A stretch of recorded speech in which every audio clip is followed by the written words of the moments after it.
On the last night we had to wake up in the middle of the night and have a quick supper or breakfast actually, and just start our hike. I was quite excited, I have to say, to get to climb, because for me day 3 was the hard part. Day 4, day 5 was fine. I was good, happy. My body was responding the way I wanted it to go, and I was enjoying the trip. That was the most important bit for me. Guy gives you get ready, you get prepped, head torches on. It felt pretty cool at that point. I'm like, yeah, it feels like you're doing a real expedition. Torchlight and all, get your big puffer jackets in, and you're like, oh, I can barely move. I feel like Michelin here, but that's okay. And we start. And the only thing you see in the distance is those people who started early on and their headlights in the distance. And it suddenly looks scary. It's like, oh wow, it's really steep. And then you realize it's actually really steep. It's not steep as in day 1, day 2, day 3. I'm saying 40-degree steep. This was the occasion, this was what we were here for. We were there to conquer this mountain. We were there to get to the top. One of the memories of the ascent, which was incredibly picturesque, is everyone has their headlight on. So you've got your little lamp on your head, like you're a miner. And there's this kind of almost pilgrimage of people just walking their way, zigzagging up the mountain. And you see this fantastic trail of all the lights as they get smaller and smaller. And it's such a vivid memory that was a great motivation for just starting the climb.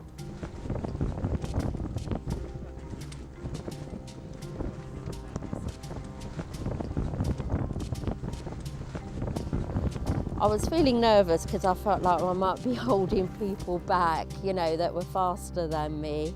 And there was probably 2 other people that were with me as well at the front. And I suppose initially it was thought that, at least we can set ourselves a pace. I was quite conscious about being the slow one in the group. So off we went behind Victor. And I was like, all I did at that time was concentrate, just go up, follow Victor's steps and don't look back. Didn't realize we did that for quite some time, for about 4 or 5 hours, I think. They kind of tell you it's only going to be about an hour of mad scrambling and then you should be okay. I'll tell you what, it was about 5 hours of mad scrambling. It's pitch black. You're spending several hours doing these zigzag paths that go back and forward that you think are never going to end, and it's grueling. It's hard going. This first 2 or 3 hours is just, I remember darkness and just walking and walking and walking, and when does it end? But this was really tough. All I could remember thinking to myself was, you've got to do this.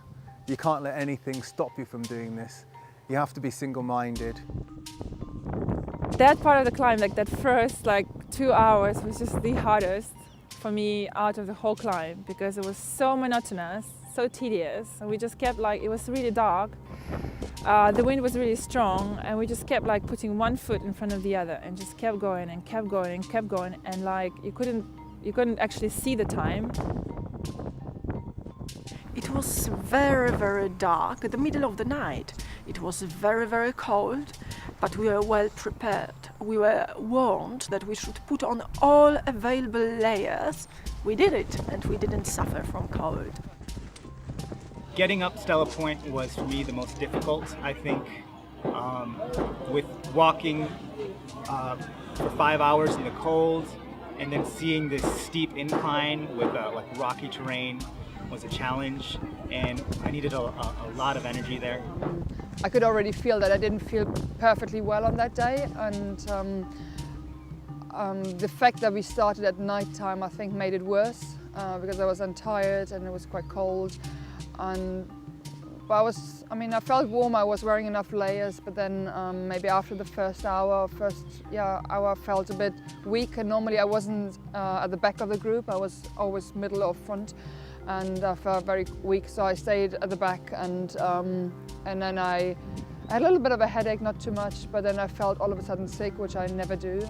At some points I did sort of think, is this worth it? But I went into doing this for a reason, and I needed to achieve the end result. I could see slowly people were getting exhausted and tired. And it doesn't help to see people being brought down along the way too, because you're suddenly like, that could be me, but it doesn't matter. I'm just going to keep going. I was finding it tough, but I knew that if I put one foot in front of the other, that I would get there. As we were getting up, it was getting progressively colder, so my water was freezing in my camelback. So I just kept trying to warm it up with my hands, but my hands were also cold, so it was just hard. I mean, I just wanted to give up, to be honest, at that point. But of course I knew that I wouldn't give up because I had to make it. I was looking at other people, they were having a really bad time. This was when it was really beginning to sink in that this wasn't a jolly, you know, this was really serious. My body was like, weighed a ton, like tons and tons, and I couldn't move. My hands were freezing. I sort of abandoned my poles at one point because I couldn't keep it out anymore. I was wearing 3 layers. I was having a liner, a hand warmer in there, my ski gloves. Still, it was so cold, I had to stick it in my jacket, but then I needed my hands to scramble, so it didn't help. I struggled with my breathing, which I did throughout the whole 2 or 3 days prior to that. I really had a bad headache. I felt nauseous. I was tired. I was exhausted. I saw people on their knees. I saw people with guides holding them, rubbing their hands, rubbing their backs, giving them encouragement. I mean, I think if you're at that point where you're on your hands and knees, you're thinking, I really can't do any more. There was a point when one of our members got ill, and his end came up to me and said, we need to take her down. And then suddenly I was a bit disoriented. I tried to ignore it as much as I could, but again, and also by then my hands and feet were very numb. I couldn't feel anymore, and that's when I tried to sit, and then I tried to sit and then stand, and I couldn't, and I fell, and that's when I tried getting up a couple of times, but I could not feel. I do know that it was out of dizziness. Definitely, I did feel dizzy, but I think there were moments in that time when I was on the ground that I don't remember.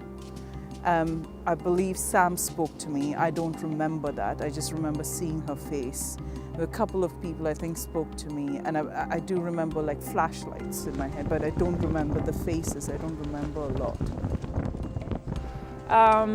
And then there was like a slightly scary moment when Marina just felt like unwell, and she had to be taken down. So yeah, that was a little bit sad because up to that point we were all like together as a group, and then she had to be taken down, and you can't really do anything because what can you do? When a person suffers from altitude sickness, they have to come down. So. But we just kept going after that. I had to personally think of something as to why I was actually doing this in the grueling cold. So I was thinking of my parents, all the love and affection they gave me, and how they brought me up to be an independent person. So till halfway that kept me motivated, and then my mind started playing games. I was thinking, oh, should I go back or should I carry on? But then I thought back on the campsite, and I was like, there's no point going down because it was extremely windy and cold in the campsite. And luckily one of the guys in our team, he said, oh, just take 10 steps at a time. So I just started counting 1 to 10, 1 to 10, and I think that was a key thing in making sure that I could go up.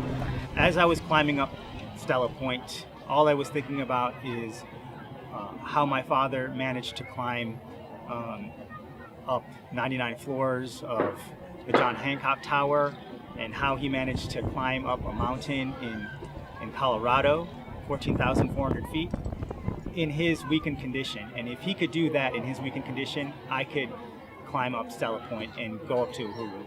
And that gave me that final mental push to get up to the top. we could see Stella Point from the distance. We saw the ridge. We were like, oh my God, there it is, there it is. And then I couldn't move. I was like exhausted. I had to hang on to Lee. I was like, Lee, I can't do this anymore. And then Chris came behind and said, count 10 steps, count 10 steps. And Lee kept going, just 1 foot at a time, Sam, 1 foot at a time. And his point was, look at the boulder. We'll stop at the boulder, Sam, let's go. And I remember hanging off Lee's arm at this point. I'm like, I can't do this. Lee was exhausted. I didn't expect him to be ever exhausted. Like, he was like my motivation, like, yeah.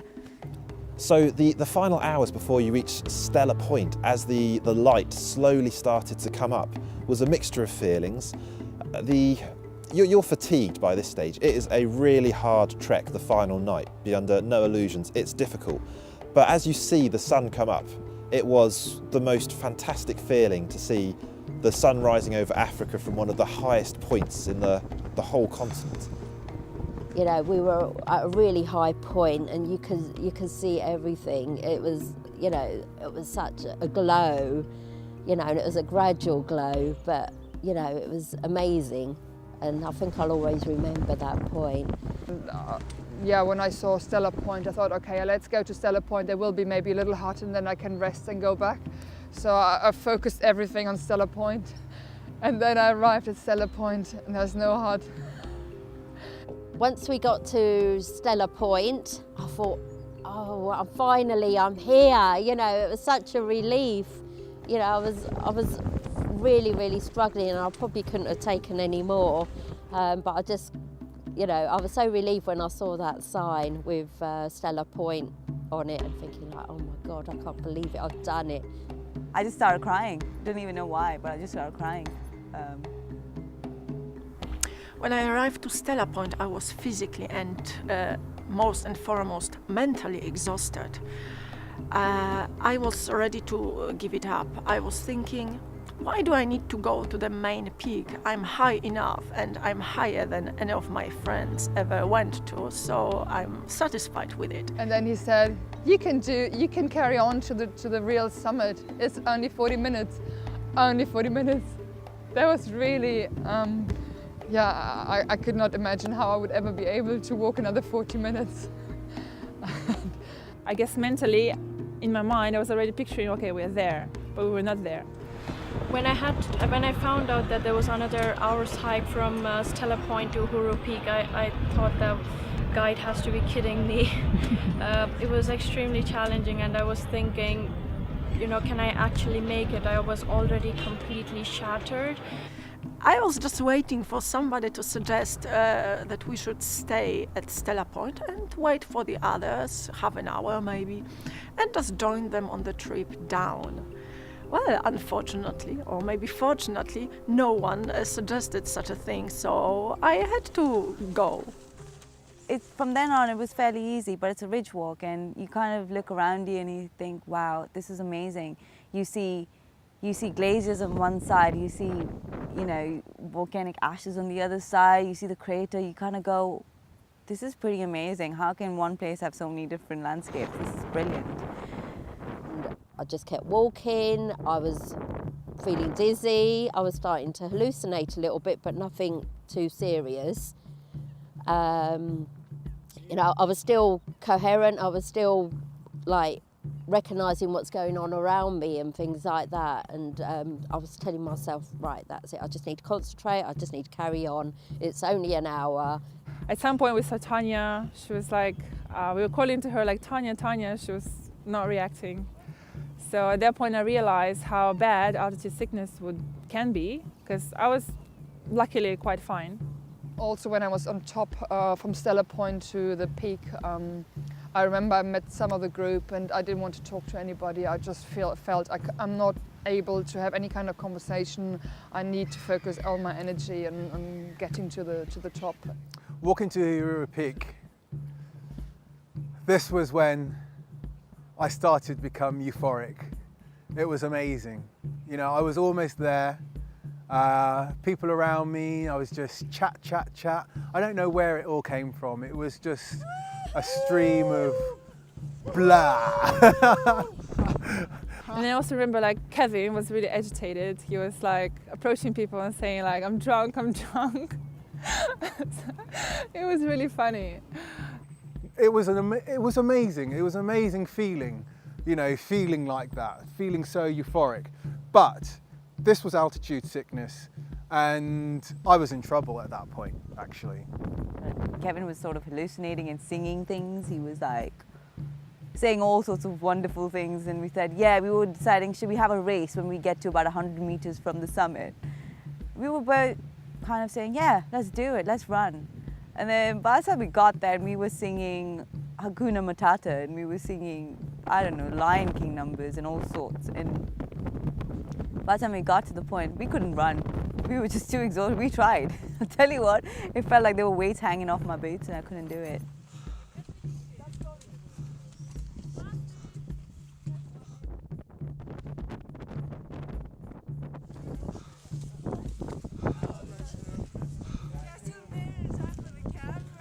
I felt exhausted. Once I got there, I just sat down under the placard with my guide, and I just thought, I can't do any more. I can't do any more. I've made it. It was great scenery. I could see the glaciers on one side, and which was an amazing experience. It was all on one side and it looked beautiful. Finally we reached that 6,500 point, and it was just like joy, you know, like elation. Everybody was like hugging each other, and we were taking pictures, and then after that the guy said, okay, we have more to go. So I was no, I was just screaming like no in my head.